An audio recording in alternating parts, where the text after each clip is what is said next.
Amigos y amigas, saludo cordial. Continuamos con nuestro proceso de los ejercicios de San Ignacio tipo online, y el reto es cómo presentar lo que descubrió Ignacio en el siglo XVI con su terminología, con su teología, actualizarla para ustedes los laicos y para los jóvenes. ¿En qué momento nos encontramos? Les preguntaba, ¿en qué consiste para ustedes ser felices? Y eso tiene que se relaciona con el propósito de su vida, el sentido de mi vida. ¿Yo para qué voy a pasar unos cuantos años por este planeta azul? Y para que esto no se quede en una teoría, entonces acudimos a la didáctica del dibujo. ¿Por qué? Porque el hemisferio derecho, como lo vamos a ver ahora, es muy imaginativo. Entonces se pintaba un dibujo, se le colocaban unas palabritas y se describía en qué consiste la felicidad para ustedes. Hace 8 días les presentaba lo que era la felicidad o vida eterna para San Ignacio. Y el reto era que ustedes a su primer dibujo le agregaran los aspectos que descubrió San Ignacio. Hicieran un segundo dibujo. ¿Con qué finalidad? Para contemplarlo, para asimilarlo y luego para describirlo. Vino desde Bogotá una persona joven a hacer ejercicios espirituales y conciencialmente estamos en este momento. Más adelante les mostraré el dibujo que hizo ella. Ese dibujo también se parece a esa aplicación que tienen los celulares. Cuando queremos ir a un sitio que no conozco, la aplicación se llama GPS, es decir, formas de llegar al sitio adecuado, y en el carro me van diciendo, va por este sitio, va por el otro sitio, el Waze. Yo creo que el principio y fundamento es como una GPS, yo para dónde voy. Y la voz de la conciencia es el Waze. Y las mociones son los movimientos, los empujones que nos da el Espíritu Santo para que vayamos al sitio indicado. A continuación les voy a mostrar algo sobre el cerebro. Ya lo habíamos explicado antes, pero ahora lo vamos a hacer de una manera más breve. Para los más adelantados, paciencia, y para los que van a iniciar, pues ánimo, los felicito. Dios quiere que sea feliz. ¿Cuál Dios? El Dios de Jesús, no es que nos inventamos. De una manera muy rápida, quizás un poquito superficial, pues vamos a contemplar las maravillas que Dios hace. Podemos ver en pantalla lo que el ser humano ha descubierto del cosmos. Millones de galaxias. ¿Qué somos nosotros frente a ese espacio? Una gotica ínfima del mar. Ese es el ser humano, una gotica. Sin embargo,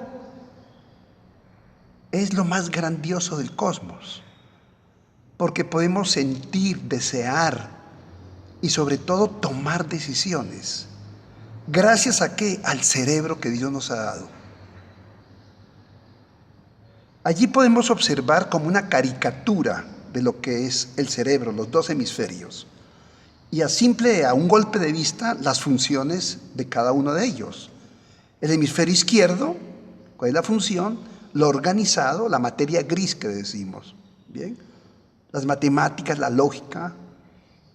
En cambio, el hemisferio derecho es el de la sensibilidad, de la creación, de las intuiciones, de la imaginación. Entonces, cuando entramos en la vida espiritual, los dos cerebros van a funcionar.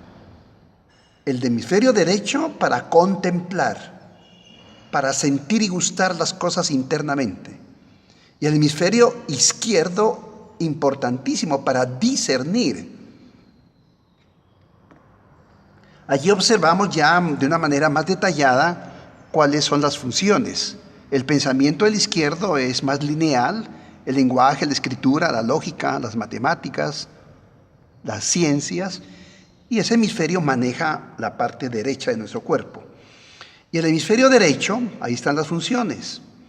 La música, el arte, la fantasía, la creatividad, el genio, la expresión, las emociones, los afectos, la percepción. El pensamiento es más holístico. Y hace algún tiempo escuché una hermosísima conferencia, quizás muy intuitiva, ¿no? Que tenemos un cuarto cerebro, el corazón, cerebro entre comillas. ¿Por qué entre comillas? Porque este cerebro es tan importante que es capaz de organizar o desorganizar también los hemisferios del cerebro. Y pongo un ejemplo. Cuando ustedes, los que tienen hijos, una mamá y un papá, al tener un hijo, el cerebro les cambió. Ya no son lo mismo, no serán nunca lo mismo. Allí está la persona que vino a hacer ejercicios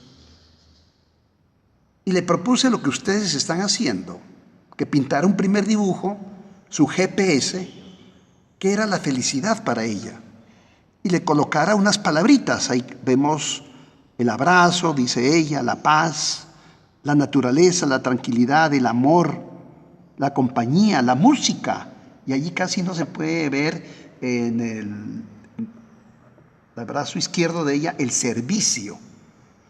Y entonces luego le di la propuesta de Ignacio para que hiciera un segundo dibujo. Dentro de 8 días les muestro el segundo dibujo que ella hizo, donde ella, ayudada por lo que dice San Ignacio, mejoró su primer dibujo. Primero el dibujo, hemisferio derecho. Luego la descripción de lo que es la felicidad para ella, hemisferio izquierdo.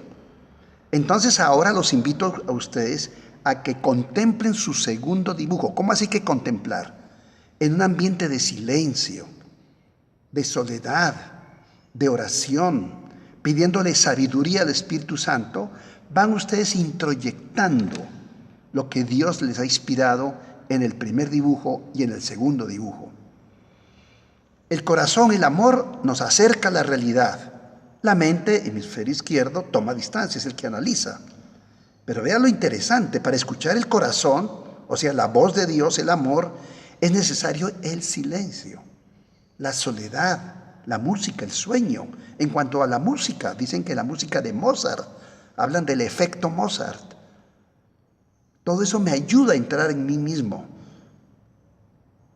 No acudo pues al reggaetón y a la música metálica para estar tranquilo, todo lo contrario. Entonces Dios no puede hablar en medio de la ansiedad, el miedo, el deseo de poseer, la droga y la tensión. Es necesario recluirnos. Finalmente, repito, pero con una imagen distinta que no le había mostrado, ¿qué es el ser humano? Eso técnicamente se llama antropología del ser humano. ¿Cómo estamos hechos? A mí me enseñaron que nosotros éramos cuerpo y alma.